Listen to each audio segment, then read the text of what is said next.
Olá pessoal, tudo bem? Como é que vocês estão? Bom, é um prazer imenso mais uma vez estar aqui com vocês para compartilhar, né, a meditação da Palavra de Deus, que tenho certeza que vai te edificar muito mais, né? E dito isso, eu peço gentilmente, se você não é inscrito, se você não é inscrita no canal, que você possa se inscrever, compartilhar os vídeos, dar o seu like, que isso vai fazer com que o canal ele se projete mais e mais e alcancemos também o número máximo de almas para o reino de Deus. Amém? Vamos à mensagem de hoje. A mensagem de hoje é muito forte também, porque nós iremos abordar 3 tópicos, né, de ensinamento do que essa mensagem quer nos edificar, ou ensinar, enfim. Você pode acompanhar em 1 Coríntios, capítulo 4, versículos a partir do 10 até o 14. Vamos em frente. Nós somos aqui, é a fala do apóstolo Paulo, tá bem, pessoal?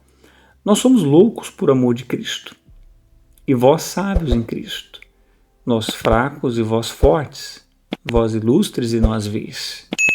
Até essa presente hora, sofremos fome e sede, estamos nus e recebemos bofetadas, e não temos pousada certa. Então aqui ele falava um pouco, ele testemunhava exatamente a vida que ele adquiriu ao se converter ao Senhor Jesus. E perceba você que essa situação que ele vivia, isso acontecerá, pessoal, exatamente após o arrebatamento da igreja. Olha que forte. O apóstolo Paulo aqui ele já está dando um gostinho, né, um aperitivo de como que será a vida atualmente e, claro, principalmente depois do arrebatamento. No arrebatamento vai acontecer exatamente isso, só que em dobro, em triplo. As pessoas que ficarem aqui após o Senhor Jesus levar a igreja serão também perseguidas, injuriadas, injustiçadas, mortas, assassinadas, violentadas, enfim. Vai ser um caos, pessoal. Por isso que nós temos que lutar para que estejamos no centro da vontade do Pai, acontecendo o arrebatamento, ou você falecendo a qualquer momento, você já suba com Cristo. Amém? Então olha só o que ele vivenciou, né? Ele passou fome, sede, chegou a ficar nu e recebeu bofetadas. E também não tinha pousada certa, porque ele trocou a vida dele exatamente para a vida de Cristo e pregava o evangelho. Então, ora ele estava em um lugar, uma cidade, então ele não tinha uma pousada certa. Mas aí eu te pergunto, você e eu hoje, estamos preparados? Será que nós teríamos essa fé, essa disposição, esse espírito de servidão a Cristo, de fidelidade a Cristo?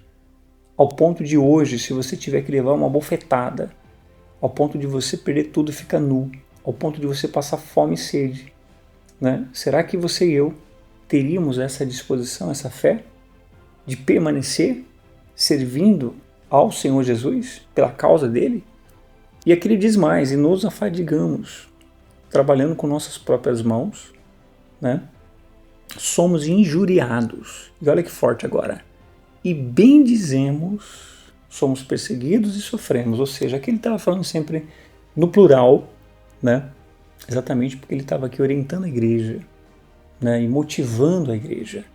Então veja esse detalhe, somos injuriados, somos perseguidos e sofremos, etc., mas nós bendizemos, ou seja, mesmo ao caos, aqui é mais uma lição, mesmo ao caos que ele vivia pela causa de Cristo, ou mesmo ao caos que você tem vivido aí na sua vida, seja ela um caos na sua vida espiritual, seus conflitos interiores, seja um caos na sua família, seja um caos que você esteja vivendo na tua vida amorosa, sentimental, no seu casamento, na saúde, independente do caos que você considere que hoje você precisa sair dessa situação.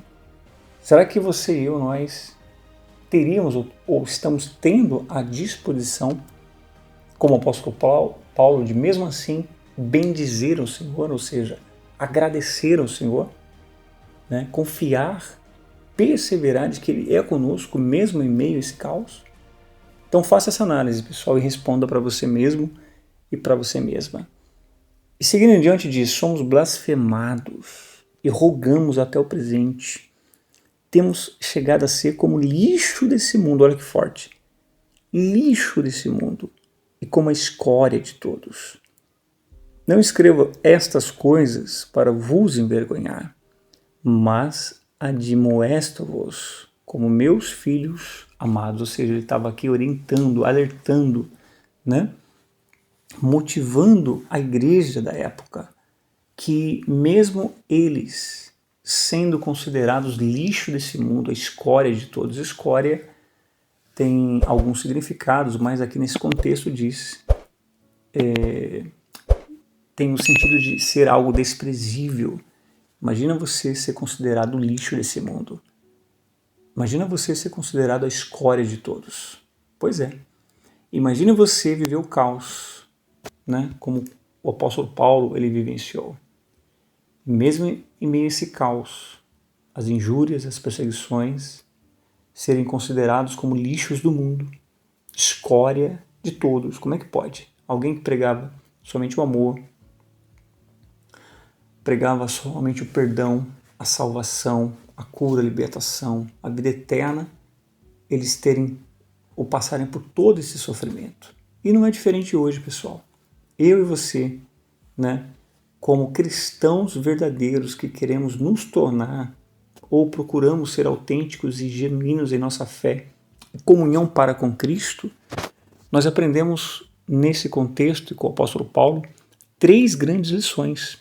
Amém? A primeira é que todo cristão, que é um cristão de fato genuíno, né, autêntico no seu íntimo para com Deus, ele vai passar por lutas. Ele vai passar exatamente por muitos desertos, lutas, injúrias, perseguições, injustiças, enfim. Por quê? Por que Deus ele permite ou vai permitir? Porque isso é bíblico, pessoal. Isso aconteceu com todos aqueles que a Bíblia referencia. Todos vivenciaram os seus desertos, as suas lutas, suas injúrias, as suas perseguições, injustiças, mas por quê?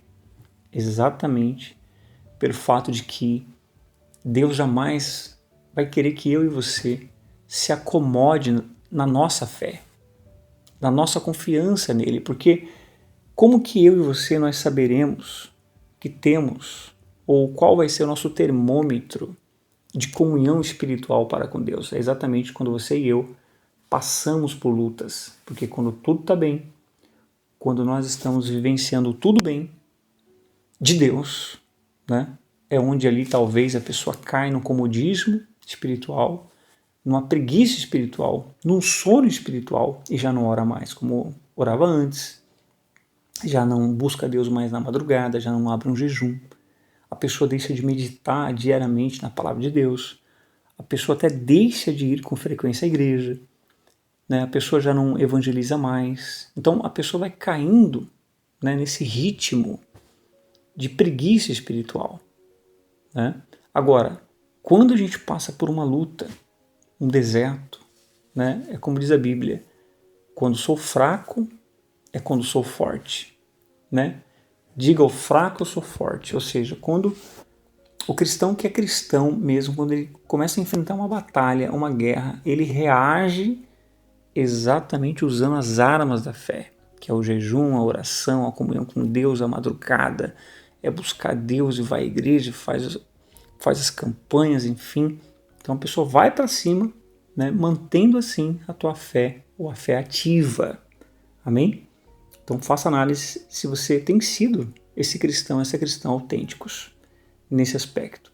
A segunda grande lição é que mesmo em meio ao caos, né, mesmo em meio ao caos, o cristão que é cristão genuíno, né, mediante o que nós lemos, ele se mantém fiel, perseverante, confiante, porque ele sabe que tudo que nós vivenciamos aqui é passageiro, é temporário, é ilusório. E pelo fato dessa pessoa ser também louca e louco por amor a Cristo, como diz aqui o apóstolo, nós sabemos que o foco da nossa fé é a eternidade com Cristo. Então esse cristão, até não chegar lá, ele vai exatamente, mesmo em meio ao caos, mesmo em meio aos problemas, às lutas, aos desertos, às perseguições, injúrias, etc., essa pessoa estará vivenciando, né, a comunhão dela ou dele para com Deus, usando as armas da fé, para se manter ativo nessa fé, para que chegue também, principalmente, à eternidade, não somente triunfe aqui embaixo, em meio a esse caos, mas principalmente que alcance a eternidade com Cristo. E a última lição, que diz o seguinte, que o reino de Deus, deixa eu acrescentar aqui no versículo 20, que diz o seguinte, porque o reino de Deus não consiste em palavras, mas em poder. Ou seja, assim como o reino de Deus consiste em poder e não somente em palavras, né?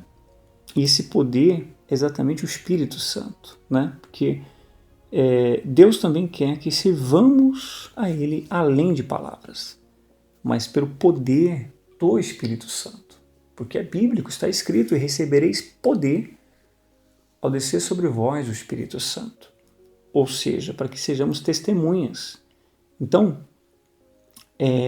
o reino de Deus, pessoal, ele, com certeza, para tomarmos conhecimento, temos que ler a Bíblia, ouvir, né? Porque a fé vem pelo ouvir a palavra de Deus, mas Deus, ele quer além disso, ele quer que a gente o quê? O sirva em poder, numa comunhão de poder. E como que isso é possível, Fernando? Exatamente você buscando o Espírito Santo, porque através do Divino Espírito Santo, você passará a ter exatamente poder, que vai te dar condições de servir a Deus até o último respirar da sua vida, além das suas palavras. Porque muitos diz que creem em Deus, que têm fé em Deus. Falar que crê em Deus, pessoal, é a coisa mais fácil do planeta. É a coisa mais simples. A questão é, mesmo aqueles que hoje estão dentro de uma igreja ou não, o difícil é exatamente ir além das palavras, mas servir a Deus com as ações, atitudes, escolhas, as decisões que a pessoa possa tomar. Exatamente movidos não pelo coração, não pelo próprio ego, mas movidos e movidas exatamente pelo Divino Espírito Santo que estará habitando ou não dentro dessa pessoa. Veja o diferencial. Então, eu creio que essa mensagem vai te edificar, vai te alavancar, né? Vai te levar muitas reflexões para com Deus e que possamos estar juntos na próxima mensagem. E eu sempre deixo esse último alerta, né?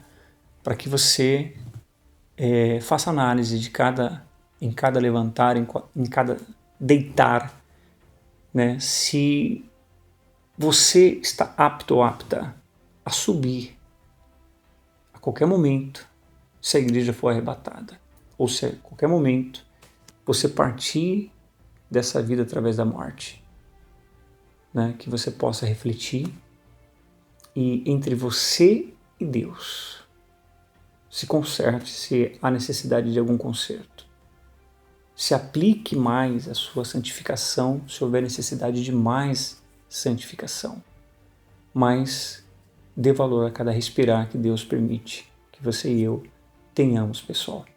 Amém? E que possamos investir, então, cada respirar, né? Vivendo no centro da vontade dele. Que Deus te abençoe de forma poderosa e até uma próxima oportunidade.